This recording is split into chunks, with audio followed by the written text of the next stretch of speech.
Hey, what?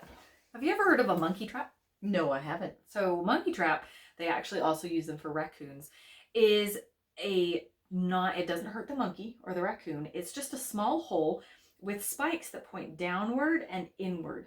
And then they put something shiny or something that the monkey or raccoon wants. I have heard of this. And And when they put their hand in. Yes, they put their hand in, they grab whatever they want, but when they try to pull it out, because their hand is now in a fist, And they don't want to let go of their prize. They can't get it I out have of the heard of hole. that. And they don't want to let go of their prize. So something that they think they want is actually leading to their capture or their death. Where if all they have to do is let go, and they would be able to pull their hand out of the hole. Don't get stuck in a monkey trap. But so many of us create our own monkey traps that we think we want something so badly that we hang on tight, and we actually cause our own problems, our own death, our own traps with the things that we don't want to let go of. So let's talk about how we let go of our self-created monkey traps to learn how to let go. Dun, dun, dun. Dun, dun, dun.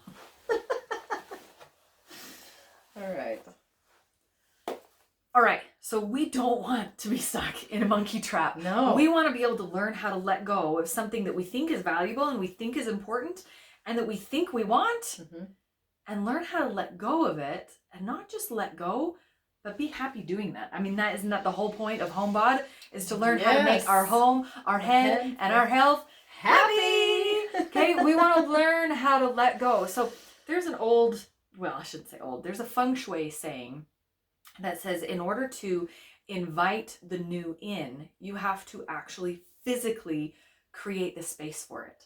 So if you want to create a new life, you have to be able to let go of the old stuff very literally in order to invite the new in. So that means getting rid of things on the mantelpiece, on the dresser, on the bookshelf. Heaven forbid we get rid of books. We have to let go in order to... As we have piles of books behind us. This book's not been around very long. It's just a little tattered. It's beautiful. Don't judge. No, she's not judging. But feng shui says that in order to make room for even new knowledge, we have to get rid of physical books so that we have the space to keep the new knowledge. So if we keep our fist balled up inside that monkey trap of, well, I have to keep this because we're actually trapping ourselves and not able to let go and go get something new that isn't going to stop us and trap us. So when it comes to decluttering our house, there's nothing I can tell you that's going to encourage you to go let go. It's hard. It's scary. And last week in the episode, we talked about how to start recognizing our negative emotions and switching it with those positive reinforcements. There's nothing else I can tell you to help you let go. That's just a process you have All to go I through. can say is let go. But how do we do that? It's so simple. Just let go. Just let go. But I don't want to be that person because it's not easy, and I'm not going to pretend that it is. But here's what I want you to do. Right? It's simple. It's not easy. It's not easy. It's simple. It's not easy. Right. And I'm not saying that you need to get rid of everything in your house. That's not what we're doing here. I don't expect you to live a minimalist lifestyle. If that's a goal of yours, great. What are you doing to get there? But what I want you to do is be able to learn how to switch that mindset of getting rid of things is hard and scary to getting rid of things is easy and it makes me happy. So here's what I want you to do as you go through decluttering and getting rid of things and switching out those negative emotions for positive. I want you to reward yourself. Literally reward yourself for everything that you get rid of. Yeah. Because what you're doing, your brain right now is very much wired to say getting rid of things is scary. Yes. Getting rid of things is hard. Getting rid of things means that I'm not prepared. Getting rid of things means that I am going against my better judgment, and it goes against all those emotions that it's tied up. So what we need to do is actually retrain the brain with new neural pathways. And the only way that we can do that is by acting differently Yes. and rewarding ourselves for those actions. So when we pick up something that we haven't wanted to get rid of because it's scary to get rid of things, or what if, or just in case, or I feel guilty, if we actually can get ourselves to the point to just get our hand out of the monkey trap and let go, then we reward ourselves. And I don't care if it's literally just like a happy dance in the drive-through, or if it's a sticker, if it's a pat on the back, if you do say, okay, you know what, I feel justified right now in going to get a donut. You know, if it's going to the movies, if it's going on an extra date night, if it's one of my rewards was I had a bracelet that I really wanted to get, and I said, okay, that's going to be my reward once I hit this point. Right. So I got to that point and I got this bracelet. So whatever it is, a healthy reward that maybe not the donut so much. All right, never mind. Reward yourself so that when you act in the way that is positive and good, remember this logic versus emotion here that we've been talking about. So when you logically get rid of something, reward yourself, because what that's going to do is that's going to retrain your brain to say, okay, instead of getting rid of this and it's scary, so I'm going to hold on and get stuck in the monkey trap, I'm going to get rid of this, and now this is good. This is positive. This is rewarding. This is fun. This is awesome. Yeah. And the only way that you're going to really retrain your brain is if you do it, is if you act, and you get a reward. Act, reward, act, reward. Well, think about that monkey. You can train him to let go of that prize so long as he knows there's another prize. Yeah. So long as there's something else that he needs. So if you stick the banana in there, he doesn't have to have that banana. Isn't it funny how hard we hold on to things? And we do it with thoughts, not just physical things. We hold on to thoughts like I don't have time. I'm so busy. Yeah. I'm going to hold on to that. And every time somebody asks me, how you doing? Oh, I've just been real busy. I'm so busy. Yeah, we're all busy. How are you doing is not I'm busy. But we hold on to it's almost like a badge of honor. Like if you're so busy and you're stressed out, you get a reward, or I don't know, you get the cool kid sticker. I'm busy because I'm the super mom, because I can do everything, and because I can run around, and I can be the soccer mom and the working mom and my hair and nails are on point too. Right. I can do everything, but I am so busy, so don't ask me to do anything. I see. Right. I just don't get it. But it's that level. It's a comfort blanket. It is a comfort blanket. Yeah. So the reason I ask that is because, that's what I always hear. Yeah. When people say they want to get healthy, they want to lose weight, they want to whatever, but I'm so busy. I don't have time. I don't have time. I don't have time for the gym. Oh, meal prepping takes so long. I don't have time. I don't have time to cook. I don't have time to grocery shop. I don't have time. I don't have time. You're right. It's just so much easier to go through the drive-thru. It's way easier because going through the drive-thru takes 20 minutes, and sometimes grabbing your pre-made food and microwaving it takes 5. That one doesn't fly for me then. Not making much sense. So what Ashley said about creating space for more, you need to create space for more on your calendar.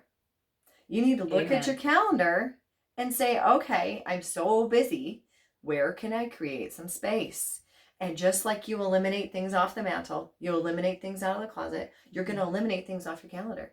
And you go, that one, it doesn't serve my purpose anymore. So that one, that gets taken off the calendar. That gets taken off the to-do list. That gets taken off of my responsibilities. And now, look at that big, wide open spot. It's amazing. It's amazing. It's like magic. And then we fill that spot, don't we? We fill it, but we got to fill it intentionally, because I'm sure every shelf that you've ever cleaned off for someone eventually found something new on it. Yes. And that's actually one of the things that I teach people all the time is you either have to leave it completely empty or you have to fill it on purpose. Because if you don't fill it on purpose, somebody else is going to say, oh, that's an open, empty space. I'm going to put something in it. Yep. I'm going to put this here. I'm going to dump Yep. this here. And then it's full of all this clutter. Our calendars do the same thing. They do the same We thing. either need to leave it completely empty, Yep. which honestly, who has a life like that? No. Nobody. No, but we It's do not that on realistic. a day. Like we'll say, I'm Yeah. taking today off. And you Yeah. can do that. So Absolutely. you either intentionally leave it blank, Yeah. or you fill it on purpose so that Yeah. you are doing what you want to do instead of somebody else going, oh, that's open? Great. That Great. means you can do. You can come volunteer for the PTA. You can go Oh. lead the book fair. There's a reason Woo! why I work. Right? I love my children. I love my children too, but I love them away from me from like 8 a.m. to 3 p.m. It's Right. fabulous. Oh man, and that those years before they were gone, like I think back, I'm like, man, I don't know how I got through that. Yeah. Having a little human following me around all Yeah, day long. everywhere, all the Mom. Anyway, we digress. Exactly. But yes, your calendar, it just fills itself up unless you're intentionally filling it.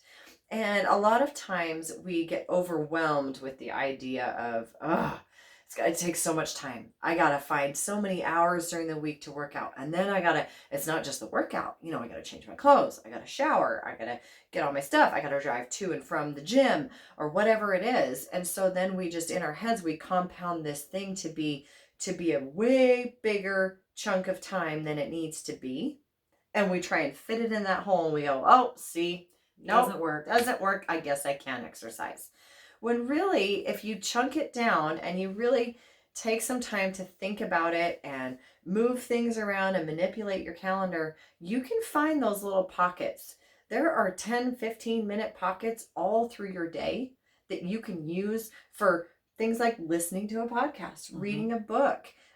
Maybe you knock out a little bit of email returns, or sending emails back, or you start to make your online grocery list while you're sitting in the carpool lane. Hey. I mean, Instead of that online scrolling through grocery Facebook? instead of scrolling through Facebook and mindlessly doing this and watching stupid videos on TikTok, Yeah. maybe start adding to your grocery list, because then when you get to home and you want to make your grocery list, it's already halfway made. Yeah. And now you just got to check and see One what of the you really quotes that I heard, I can't even remember who said it, so if you know, let me know, but it's not me who said it. need. They said the difference between successful people and non-successful people are successful people focus on progression, where not successful people focus on entertainment. So Ooh. progression is going to make you work. It's going to make you uncomfortable. It's going to Interesting. get you out of your comfort zone, but it's going to make you successful. Uh-huh. But non-successful people, whatever success is for you, they focus on entertainment and what makes me feel Interesting. happy right now and good right now, and whatever is that emotional hook right now. Uh-huh. They're focusing more on entertainment than they are on I like that. I haven't heard that one. on progressing. So if we can forego the Facebook and the carpool line, Right. so that we can fill in our online grocery shopping, Right. that's going to move us towards success. Right. It's not entertaining, but it's going to help us be successful. Yeah, and aren't you more relieved when you've been productive? I know I am. When I get to the end of a crazy busy day and I have managed to pack as much positive content into that day as possible, Yeah. I'm like actually happy to be exhausted, if that makes Right? sense. It's like you've Like, I've earned the right to go to bed I've early. earned it. Like I have really spent my time wisely today. But if I get to the end of a day and it's like I feel like I haven't sat down all day, yet I can't look back and I'm like, what did I even do today? Like, Right. where did this day even go? I feel terrible. I wasn't in charge. I wasn't in charge. control. I was just kind of floating around and letting the world just bat me from side to side, and now you go here, now you go there, and it just feels yucky. So really the planning, the forethought, the looking ahead. I was a ski racer growing up. Oh, nice. And so one of the things they taught us was you always look three gates ahead. So 3 turns Okay. ahead. Okay. And I struggled with that for a long time. And I was always focused on where I was, not where I was going to be. And as soon as you can focus on where you're going to be, the rest of it is smooth. Yeah. And I was always afraid to get bucked around on some weird rut or whatever, have my ski tip catch. And so I was always looking down to see what was about to happen instead of looking ahead and moving right on past all the little bumps. That's amazing. And so, you really got to just look ahead. You got to plan ahead. You got to look ahead. The other thing is, I have 3 good friends right now who have cancer. Yep. And I'm not even 40 yet. Yeah. I'm going to hold on to that because I'm close. I'm close too. But I'm not there yet. I'm not there yet. But, one of them, has a young child. Yeah. I have another one who, he's got a bunch of kids and now he's a grandpa. And they just, boom, one day got that call, right? And nobody ever expects it. No. Never. But what happens when you get that call? It really prioritizes what's important for you fast. What to do to that calendar that you were so full of busy things, right? Mm-hmm. Suddenly, that calendar, it's wide open. It's wide open for doctor's appointments, chemotherapy, all kinds of things. Your body will create time for itself in a good way or a not good way. Yeah. So if you don't create time for your health, your body will take over. It will say, nope, today you're going to go sit in a chemotherapy session because you were so busy to take care of me. Now I'm going to make sure you take care of me. If you don't listen to your body whispering now, you'll listen to it scream later. Yeah. Yep. So it's really a matter of what's important to you. And last time we talked about really thinking about, the emotional, the why, what really drives you. And we talked about prioritizing and we talked about setting one goal. And if your one goal is important enough to you, if it creates that emotional reaction for you, then you will be able to make time for it. Yes. Your calendar will open wide up. That's why when you get that cancer diagnosis, your calendar is wide open because suddenly your health is the most important thing to you. Priority. And nothing else matters. So you can look at it from that side, or you can look at it from a proactive side, and it takes a lot less time and it's certainly less painful. Yes. So that's what we want you to do this week, is to take a look at everything that we've talked about for the last month throughout January. Pull out those lists, really set your priorities, not based on what you are already doing or what you already have, but based on what you truly want to be your priority. Mm-hmm. Your priority is demonstrated by your actions. It's not stated by your mouth. Right. So let's start putting our priorities into action. Yep. And looking at those emotional ties and saying, what do I want versus what I have right now? And we want you to start taking things off. We actually don't want you to do anything extra this week. We want you to start pulling your hand out of the monkey trap. We want you to start letting go. Yeah. So get rid of something out of your house this week, or more than one thing out of your house this week. And then remember to go celebrate, to go rejoice, to go retrain your brain to say this is good and this is okay. Mm-hmm. Clean something off of your calendar and then replace it with something healthy yes. that you something actually that will want serve to do. You. Mm-hmm. Yeah. Oh. Easier said than done. We yes. know it's going to be tricky. So yes. if you need support, yes. comment on the video. We would love to follow up with you and make sure that you are doing exactly what you want to do. You can also find us on Facebook at HomeBod Podcast. That's HOMBOD Podcast. If you want something more private, then you can message us there. Yep. But otherwise, we are so happy that you're following along. Make sure that you do comment, like, share, subscribe, so share it with all your friends. Because we have so much more coming at you in February. This is the yes. end of January, and so we hope that your mindset is in a much better place than if we had just set New Year's resolutions. Because they didn't. They made goals. Exactly. I love it. And hopefully you are not one of those statistics that already fell off. Off the bandwagon. So if you're still here, congratulations, because you're making the step in the right direction.